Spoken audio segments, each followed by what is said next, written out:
ओम नमो भगवते वासुदेवाय नमः। दोस्तों, आज के वीडियो में सुनेंगे श्रीमद् भागवत पुराण के प्रथम स्कंद का 5वां-6वां अध्याय। पौष मास में भगवान श्री कृष्ण के मंत्रों के जाप से आपको कभी किसी भी समस्या का सामना नहीं करना पड़ेगा। पौष मास में व्यक्ति को अपने इष्ट देव की पूजा, सेवा करने एवं दान पुण्य करने से पुण्यों में वृद्धि होती है और जीवन में आए संकट दूर होने लगते हैं। इस महीने में भगवान विष्णु के किसी भी अवतार और शिव परिवार की उपासना करना विशेष फलदायी माना जाता है। पौष मास में सत्यनारायण की कथा पढ़ना एवं सुनना बेहद ही शुभ माना जाता है। इससे अक्षय फल की प्राप्ति होगी। तुलसी, केला और पीपल की पूजा। पौष मास के पूरे माह में तुलसी जी को नियमित जल देने और संध्या के समय दीपक प्रज्वलित करने से माँ लक्ष्मी की कृपा मिलती है। इसी प्रकार पीपल और केले के पेड़ की पूजा करने से उत्तम फल की प्राप्ति होती है। गरीब लोगों और जरूरतमंदों की मदद करने से आप पर ईश्वर का आशीर्वाद बना रहता है। तिल, गुड़, गर्म कपड़े, कंबल आदि इस महीने में दान करना शुभ माना जाता है। अब श्रवण करेंगे श्रीमद् भागवत महापुराण के प्रथम स्कंद का 5वां अध्याय। इस अध्याय में जानेंगे भगवान के यश कीर्तन की महिमा और देव ऋषि नारद जी का पूर्व चरित्र। सूत जी कहते हैं, तदनंतर सुख पूर्वक बैठे हुए वीणा पाणी परम यशस्वी देव ऋषि नारद ने मुस्कुराकर अपने पास ही बैठे ब्रह्म ऋषि व्यास जी से कहा। नारद जी ने प्रश्न किया, महाभाग व्यास जी, आपके शरीर एवं मन दोनों ही अपने कर्म एवं चिंतन से संतुष्ट हैं। अवश्य ही आपकी जिज्ञासा तो भली भांति पूर्ण हो गई है, क्योंकि आपने जो यह महाभारत की रचना की है वह बड़ी ही अद्भुत है। वह धर्म आदि सभी पुरुषार्थों से परिपूर्ण है। सनातन ब्रह्म तत्व को भी आपने खूब विचारा है, जान भी लिया है। फिर भी हे प्रभु, आप अकृतार्थ पुरुष के समान अपने विषय में शोक क्यों कर रहे हैं? व्यास जी ने कहा, आपने मेरे विषय में जो कुछ कहा है वह सब ठीक ही है। वैसा होने पर भी मेरा हृदय संतुष्ट नहीं है। पता नहीं इसका क्या कारण है। आपका ज्ञान अगाध है। आप साक्षात ब्रह्मा जी के मानस पुत्र हैं, इसलिए मैं आपसे ही इसका कारण पूछता हूँ।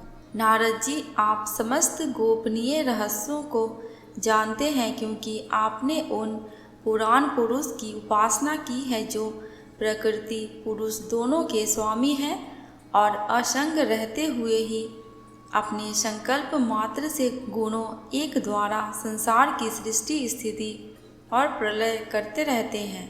आप सूर्य की भांति तीनों लोकों में भ्रमण करते रहते हैं और योग बल से प्राण वायु के समान सबके भीतर रहकर अंतःकारणों के साक्षी भी हैं। योगानुष्ठान और नियमों के द्वारा पर ब्रह्म और शब्द ब्रह्म दोनों की पूर्ण प्राप्ति कर लेने पर भी मुझ में जो बड़ी कमी है उसे आप कृपा करके बताइए। नारद जी ने कहा, व्यास जी, आपने भगवान के निर्मल यश का गान प्रायः नहीं किया। मेरी ऐसी मान्यता है कि जिससे भगवान संतुष्ट नहीं होते वह शास्त्र या ज्ञान अधूरा है। आपने धर्म और पुरुषार्थों का जैसा निरूपण किया है, भगवान श्री कृष्ण की महिमा का वैसा निरूपण नहीं किया। जिस वाणी से चाहे रस भाव अलंकारादि से युक्त ही क्यों ना हो, जगत को पवित्र करने वाले भगवान श्री कृष्ण के यश का कभी गान नहीं होता। वह तो कौओं के लिए उच्छिष्ट फेंकने के स्थान के समान अपवित्र मानी जाती है। मानसरोवर के कमनीय कमल वन में विहरने वाले हंसों की भांति ब्रह्म धाम में विहार करने वाले परम हंस भक्त कभी उस रमन नहीं करते। इसके विपरीत, जिसमें सुंदर रचना भी नहीं है और जो दूषित शब्दों से युक्त भी है, परंतु जिसका प्रत्येक श्लोक भगवान के सूय सूचक नामों से युक्त है, वह वाणी लोगों के सारे पापों का नाश कर देती है, क्योंकि सप्त पुरुष ऐसी ही वाणी का श्रवण, गान और कीर्तन किया करते हैं।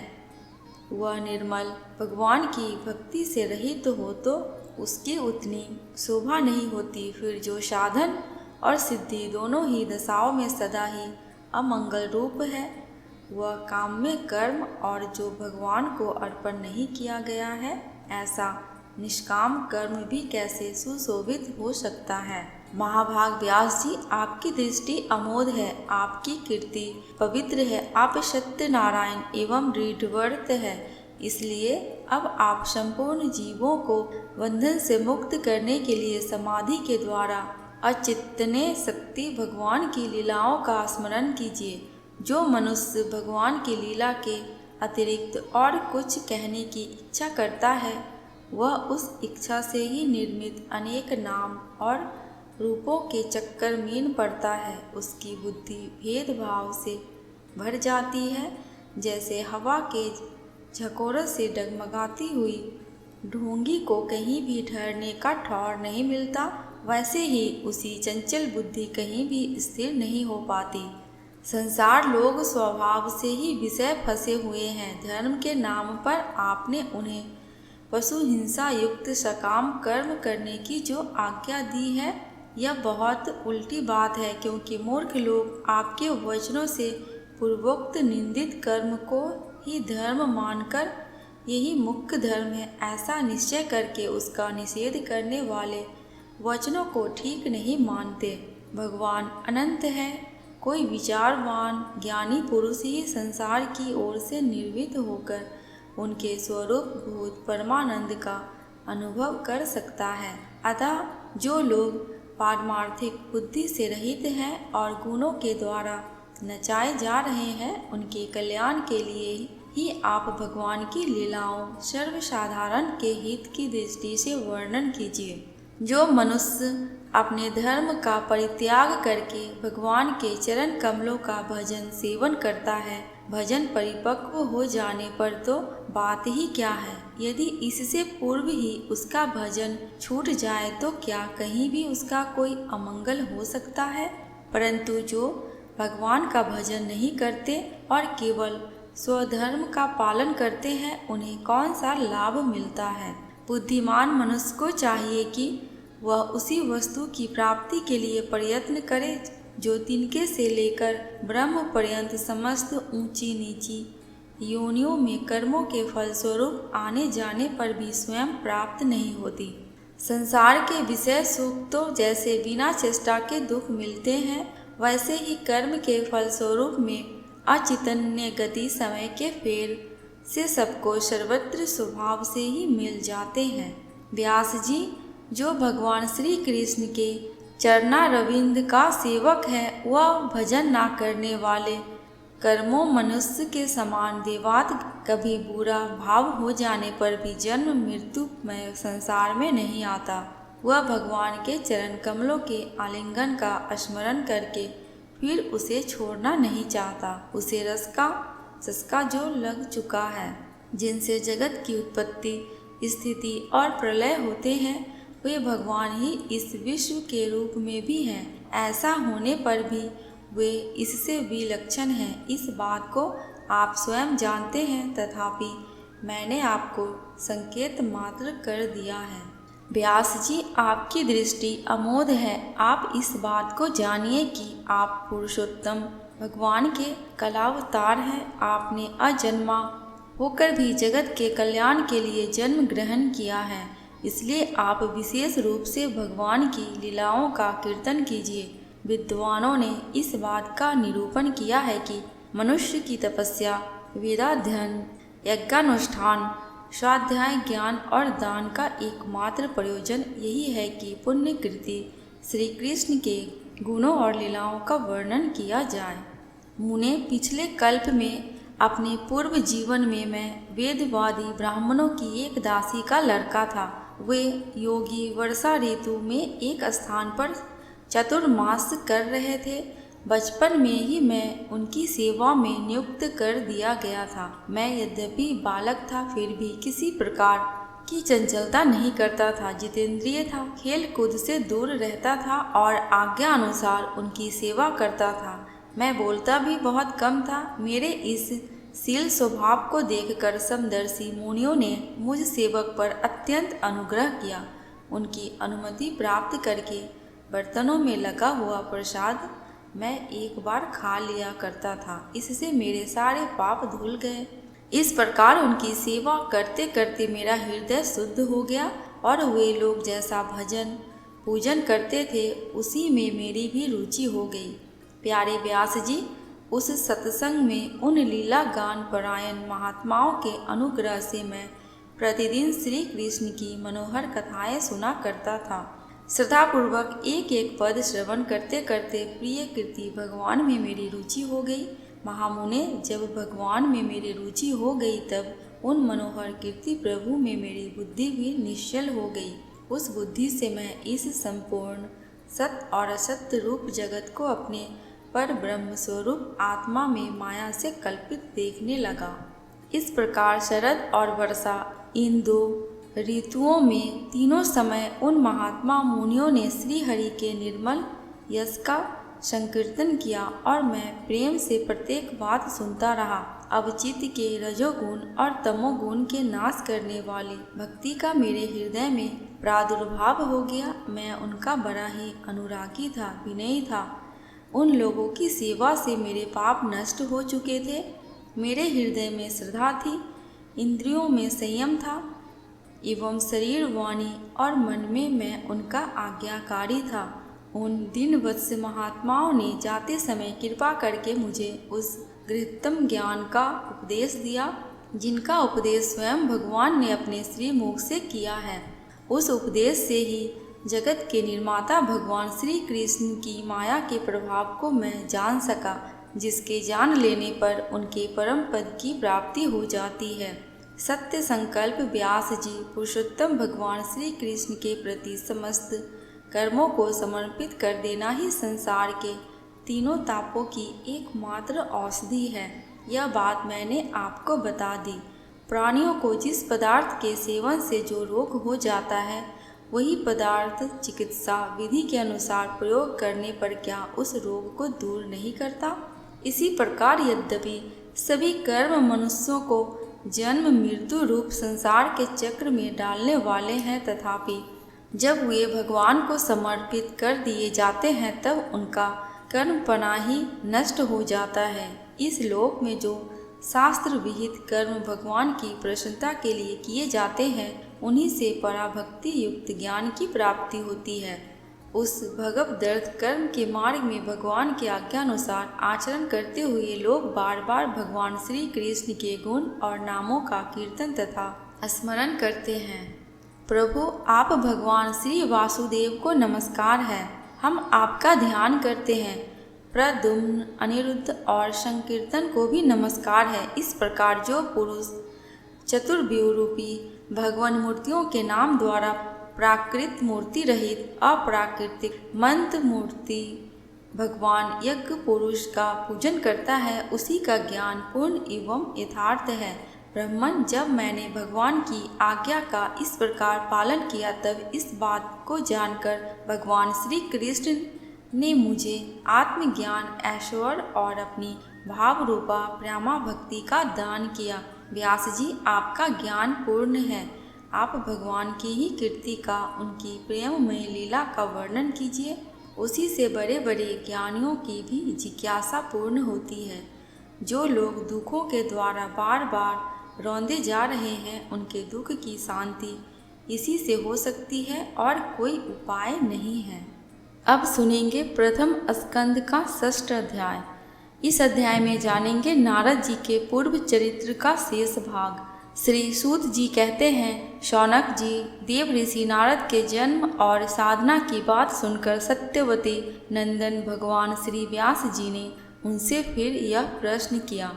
व्यास जी ने पूछा, नारद जी, जब आपको ज्ञानोपदेश करने वाले महात्मा गण चले गए तब आपने क्या किया? उस समय तो आपकी अवस्था बहुत छोटी थी। स्वयंभू आपकी शेष आयु किस प्रकार व्यतीत हुई और मृत्यु के समय आपने किस विधि से अपने शरीर का परित्याग किया? देवर्षि, काल तो सभी वस्तुओं को नष्ट कर देता है। उसने आपकी पूर्व कल्प की स्मृति का कैसे नाश नहीं किया? श्री नारद जी ने कहा, मुझे ज्ञानोपदेश करने वाले महात्मा गण जब चले गए तब मैंने इस प्रकार जीवन व्यतीत किया। यद्यपि उस समय मेरी अवस्था बहुत छोटी थी। मैं अपनी माँ का इकलौता लड़का था। एक तो एक स्त्री थी, दूसरे मूढ़ और तीसरे दासी थी। मुझे भी उसके सिवा और कोई सहारा नहीं था। उसने अपने को मेरे स्नेह पास से जकड़ रखा था। वह मेरे योगक्षेम की चिंता तो बहुत करती थी, परंतु पराधीन होने के कारण कुछ कर नहीं पाती थी। जैसे कठपुतली नाचने वाले की इच्छा के अनुसार ही नाचती है, वैसे ही यह सारा संसार ईश्वर के अधीन है। मैं भी अपनी माँ के स्नेह बंधन में बंधकर उस ब्राह्मण बस्ती में ही रहा। मेरी अवस्था केवल 5 वर्ष की थी। मुझे दिशा, देश और काल के संबंध में कुछ भी ज्ञान नहीं था। एक दिन की बात है, मेरी माँ गौ दूहने के लिए रात के समय घर से बाहर निकली। रास्ते में उसके पैर से सांप छू गया। उसने उस बेचारी को डस लिया। उस सांप का क्या दोष, काल की ऐसी ही प्रेरणा थी। मैंने समझा, भक्तों का मंगल चाहने वाले भगवान का यह भी एक अनुग्रह ही है। इसके बाद मैं उत्तर दिशा की ओर चल पड़ा। उस ओर मार्ग में मुझे अनेक धन धान्य से संपन्न देश, नगर, गांव, अहिरों की चलती फिरती बस्तियां, खाने खेरे, नदी और पर्वतों के तटवर्ती पड़ाव, वाटिकाएं, वन, उपवन और रंग बिरंगी धातुओं से युक्त विचित्र पर्वत दिखाई पड़े। कहीं कहीं जंगली वृक्ष थे जिनकी बड़ी बड़ी शाखाएं हाथियों ने तोड़ डाली थी।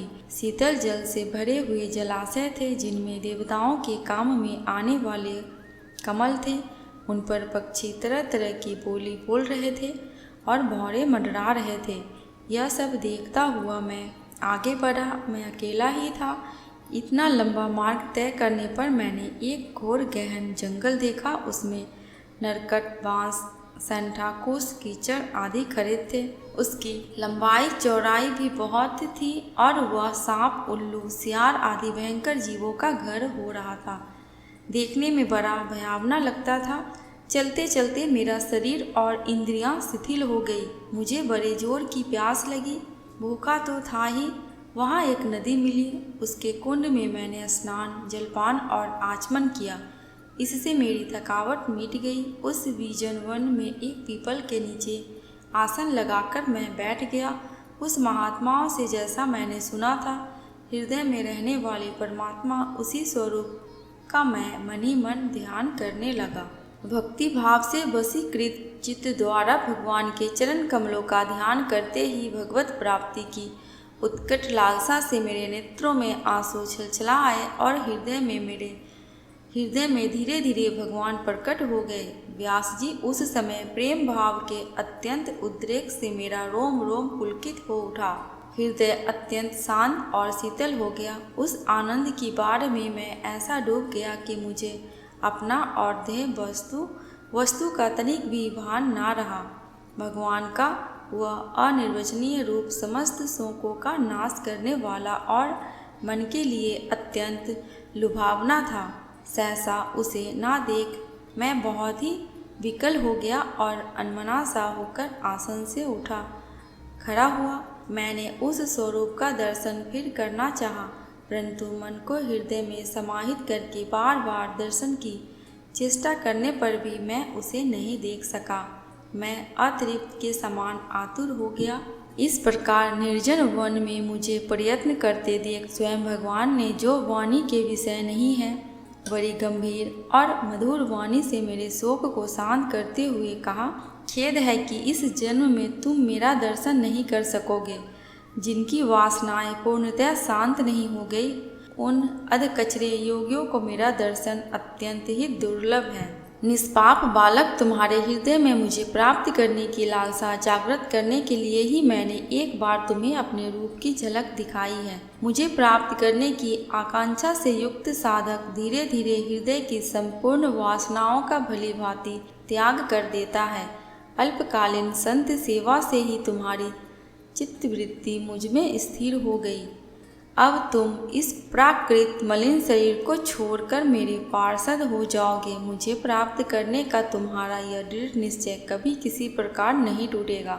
समस्त सृष्टि का प्रलय हो जाने पर भी मेरी कृपा से तुम्हें मेरी स्मृति बनी रहेगी। आकाश के समान अव्यक्त सर्वशक्तिमान महान परमात्मा इतना कहकर चुप हो गए। उनकी इस कृपा का अनुभव करके मैंने उन श्रेष्ठों से भी बेहतर भगवान को सिर झुकाकर प्रणाम किया। तभी से मैं लज्जा संकोच छोड़कर भगवान के अत्यंत रहस्यमय और मंगलमय मधुर नामों और लीलाओं का कीर्तन और स्मरण करने लगा। स्पृहा और मद मत्सर मेरे हृदय से पहले ही निर्मित हो चुके थे। अब मैं आनंद से काल की प्रतिज्ञा करता हुआ पृथ्वी पर विचरने लगा। व्यास जी, इस प्रकार भगवान की कृपा से मेरा हृदय शुद्ध हो गया, आसक्ति मिट गई और मैं श्री कृष्ण परायण हो गया। कुछ समय बाद जैसे एकाएक बिजली कौंध जाती है, वैसे ही समय पर मेरी मृत्यु आ गई। मुझे शुद्ध भगवत पार्षद शरीर प्राप्त होने का अवसर आने पर प्रारब्ध कर्म समाप्त हो जाने के कारण 5 भौतिक शरीर नष्ट हो गया। कल्प के अंत में जिस समय भगवान नारायण प्रलयकालीन समुद्र के जल में शयन करते हैं, उस समय उनके हृदय में शयन करने की इच्छा से इस सारी सृष्टि को समेटकर ब्रह्मा जी जब प्रवेश करने लगे, तब उनके श्वास के साथ मैं ही उनके हृदय में प्रवेश कर गया। 1 सहस्त्र चतुर्युग बीत जाने पर जब ब्रह्म जगे और उन्होंने सृष्टि करने की इच्छा की, तब उनकी इंद्रियों से मरीचि आदि ऋषियों के साथ मैं भी प्रकट हो गया। तभी से मैं भगवान की कृपा से वैकुंठ आदि में और तीनों लोकों में बाहर और भीतर बिना रोक टोक विचरण किया करता हूँ। मेरे जीवन का व्रत भगवत जन अखंड रूप से चलता रहता है। भगवान की दी हुई इस स्वर ब्रह्म से विभूषित वीणा पर तान छेड़कर मैं उनकी लीलाओं का गान करता हुआ सारे संसार में विचरता हूँ। जब मैं उनकी लीलाओं का गान करने लगता हूँ, तब वे प्रभु जिनके चरण कमल समस्त तीर्थों के उद्गम स्थान है और जिनका यशोगान मुझे बहुत ही प्रिय लगता है, बुलाए हुए की भांति तुरंत मैं हृदय में आकर दर्शन दे देते हैं। जिन लोगों का चित्त निरंतर विषय भोगों की कामना से आतुर हो रहा है, उनके लिए भगवान की लीलाओं का कीर्तन संसार सागर से पार जाने का जहाज है। यह मेरा अपना अनुभव है। काम और लोभ की चोट से बार बार घायल हुआ हृदय श्री कृष्ण सेवा से जैसे प्रत्यक्ष शांति का अनुभव करता है, यम नियम आदि योग मार्गों से वैसी शांति नहीं मिल सकती। व्यास जी, आप निष्पाप हैं। आपने मुझसे जो कुछ पूछा था वह सब अपने जन्म और साधना का रहस्य तथा आपकी आत्मतुष्टि का उपाय मैंने बता दिया। श्री सूत जी कहते हैं, शौनकादि ऋषियों देव ऋषि नारद के व्यास जी के इस प्रकार कहकर जाने की अनुमति ली और बिना बजाते हुए स्वच्छंद विचरण करने के लिए वे चल पड़े। आहा, यह देव ऋषि नारद धन्य है, क्योंकि वे सारंग पानी भगवान की कीर्ति को अपने वीणा पर गा गा कर स्वयं तो आनंदमग्न होते ही है, साथ साथ इस तीर्था प्रतप्त जगत को भी आनंदित करते रहते हैं। प्रथम स्कंद का 6ठा अध्याय समाप्त। आगे की कथा दूसरी वीडियो में सुनेंगे। दोस्तों, कमेंट बॉक्स में भगवान विष्णु भगवान श्री कृष्ण की जयकारा लगाना बिल्कुल भी मत भूलना। आपको मेरे चैनल पे व्रत त्योहारों की जानकारियाँ एवं उनसे जुड़ी कथा कहानियाँ मिलती रहेंगी। अगर आपको ये वीडियो थोड़ी सी भी अच्छी लगी हो तो प्लीज़ मेरे चैनल को सब्सक्राइब करके मेरी वीडियो को लाइक एंड शेयर कर देना। अंत तक वीडियो में बने रहने के लिए आपका दिल से बहुत बहुत शुक्रिया।